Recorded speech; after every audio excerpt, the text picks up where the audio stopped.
മിശിഹായിൽ സ്നേഹം പറഞ്ഞവരെ, ഈ എറണാകുളം അങ്കമാലി അതിരൂപതയുടെ മൈനർ സെമിനാരിയിലേക്ക് എന്നെ എടുത്ത എന്റെ മൈനർ സെമിനാരിലെ റെക്ടർ അച്ഛനുണ്ട്, കുര്യാക്കോസ് പുത്തൻമാനേൽ അച്ഛൻ.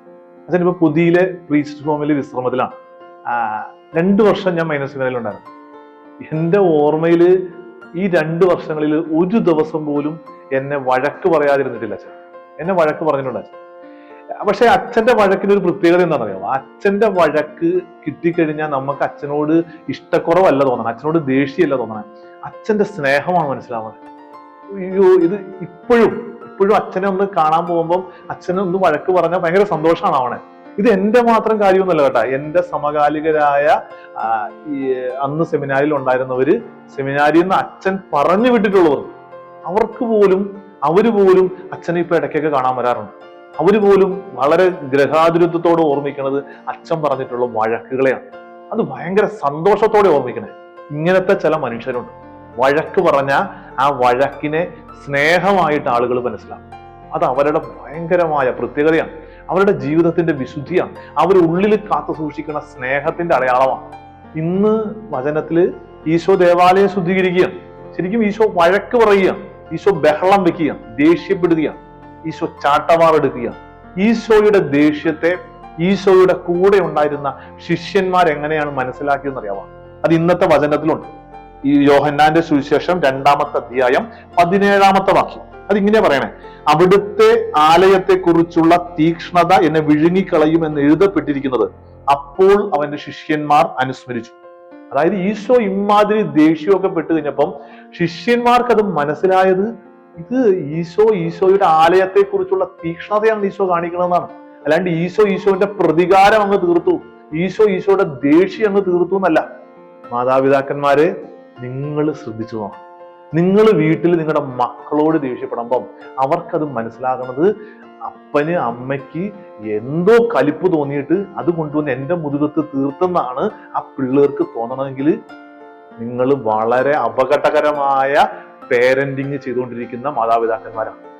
നമ്മൾ എവിടെ ആയിക്കോട്ടെ, നമ്മുടെ ജോലി സ്ഥലത്ത് പോലും നമ്മൾ ദേഷ്യപ്പെടേണ്ടതിൽ അവർക്ക് നമ്മളോടുള്ള ഇഷ്ടക്കുറവ് കൂടുകയാണെങ്കിൽ, നമ്മുടെ ദേഷ്യപ്പെടലുകൾ എന്തിനാണെന്ന് നമുക്ക് അവരെ മനസ്സിലാക്കിച്ചു കൊടുക്കാൻ പറ്റണമെങ്കിൽ നമ്മുടെ പരാജയമാണ്. ദേഷ്യപ്പെടരുത് എന്നല്ല ഞാനിന്ന് പറയണത്, മറിച്ച് നമ്മൾ ദേഷ്യപ്പെടുമ്പം നമ്മുടെ ഉള്ളിലുള്ള സ്നേഹം അവർക്ക് മനസ്സിലാക്കാൻ സാധിക്കണം എന്നുള്ളതാണ്. അങ്ങനെ മനസ്സിലാക്കിച്ചു കൊടുക്കാൻ പറ്റുമെങ്കിലേ ദേഷ്യപ്പെടാവുള്ളൂ. നമ്മുടെ ഉള്ളിൽ ഒരുത്തനെ അങ്ങ് നശിപ്പിച്ചു കളയണമെന്നുള്ള പ്രതികാര ചിന്ത കൊണ്ട് നമ്മൾ ആരോടെങ്കിലും ദേഷ്യപ്പെടണമെങ്കിൽ നമ്മൾ ഇന്ന് ആത്മശോധന ചെയ്യുന്നു. ഇനി 2-ാമത്തെ കാര്യമുണ്ട്. ഈ സംഭവത്തിന് ശേഷം ഈ യഹൂദര് ഈശോയോട് ചോദിക്കുന്നുണ്ട്, എന്ത് അധികാരത്താലാണ് നീ ഇതെല്ലാം ചെയ്യുന്നത്? ആർക്കാണ് നിനക്ക് അധികാരം തന്നിരിക്കുന്നത്? എന്ത് അടയാളമാണ്? ഈശോയുടെ അധികാരത്തെ യഹൂദര് ചോദ്യം ചെയ്യാം. സ്വാഭാവികം. ഈ യഹൂദര് ഈശോയുടെ അധികാരത്തെ ചോദ്യം ചെയ്തിട്ടുണ്ട്. നിങ്ങൾ ചോദ്യം ചെയ്തിട്ടുണ്ടോ? എനിക്ക് മക്കളോടാണ് ചോദിക്കുന്നത്, പിള്ളേരോടാണ് ചോദിക്കണേ. നാളെ നമ്മൾ എല്ലാവരോടും ചോദിക്കണം. നമ്മൾ ഈശോയുടെ അധികാരത്തെ ചോദ്യം ചെയ്യുക? നമ്മൾ ചോദ്യം ചെയ്യല. നമ്മൾ ക്രിസ്ത്യാനികളല്ലേ? നമ്മൾ കാറ്റഗിസത്തിന് വരുന്നവരല്ലേ? നമ്മൾ കാറ്റഗിസം പഠിപ്പിക്കുന്ന കാറ്റഗിസം ടീച്ചേഴ്സ് അല്ലേ? നമ്മൾ പള്ളിയിൽ വരണവരല്ലേ? നമ്മൾ ഈശോയുടെ അധികാരത്തെ അങ്ങനെ ചോദ്യം ചെയ്യത്തൊന്നുമില്ല. എന്നാ നമ്മൾ ഈ കാലഘട്ടത്തിൽ ഈശോയുടെ അധികാരത്തെ ചോദ്യം ചെയ്യുന്ന ഒരു വഴിയുണ്ട്. അതെങ്ങനെയാണെന്നറിയാവാ? ഇതിപ്പൊ അങ്ങ് ചെയ്തേക്കാം, ഈശോ അത് കുഴപ്പമില്ലെന്നേ, സാരമില്ല, ഈശോ അങ്ങനെയൊക്കെ പറഞ്ഞിട്ടുണ്ടെങ്കിലും കുറച്ച് സാധനം കട്ടെടുത്തേക്കാം, അല്ലെ അവിടെ ഒരു കുശുമ്പ് പറഞ്ഞേക്കാം, അത് ഇപ്പൊ ഈശോ നമുക്കൊന്ന് കുമ്പസാരിച്ച് കാര്യം സെറ്റാക്കിയേക്കാം. ഈശോയുടെ അധികാരത്തെ നമ്മൾ ചോദ്യം ചെയ്യുകയാണ്. വളച്ചു കെട്ടി ചോദ്യം ചെയ്യുന്നത് മാത്രമേ ഉള്ളൂ, നേരിട്ട് ചോദ്യം ചെയ്യണമെന്നേ ഉള്ളൂ. ആ വളച്ചു കെട്ടി ഈശോയുടെ അധികാരത്തെ ചോദ്യം ചെയ്യുന്നവരാണ് നമ്മൾ വളച്ചു കെട്ടിയാണ് ഈശോയുടെ അധികാരത്തെ ചോദ്യം ചെയ്യുന്നത്. അതുകൊണ്ട് നമ്മൾ അതൊന്ന് ചിന്തിച്ചു നോക്കണം. ഈശോയുടെ അധികാരത്തെ നേരിട്ട് ചോദ്യം ചെയ്യുന്നുണ്ടോന്നല്ല, വളച്ചു കെട്ടി ചോദ്യം ചെയ്യുന്നുണ്ടോന്ന്. വളഞ്ഞ വഴിയിലൂടെ ഈശോയുടെ അധികാരത്തെ ചോദ്യം ചെയ്യുന്ന ഒരു പ്രവണത എന്റെ ഉള്ളിലുണ്ടോ എന്ന് ഒന്ന് ആത്മശോധന ചെയ്യണം. 2 കാര്യങ്ങളാണ് ഇന്നത്തെ വചനത്തിന്റെ അടിസ്ഥാനത്തിൽ ഞാൻ നിങ്ങളോട് പറഞ്ഞത്. ഈ വളച്ചു കെട്ടി ഈശോയുടെ അധികാരത്തെ ഞാൻ ചോദ്യം ചെയ്യുന്നുണ്ടോ എന്നുള്ളത്.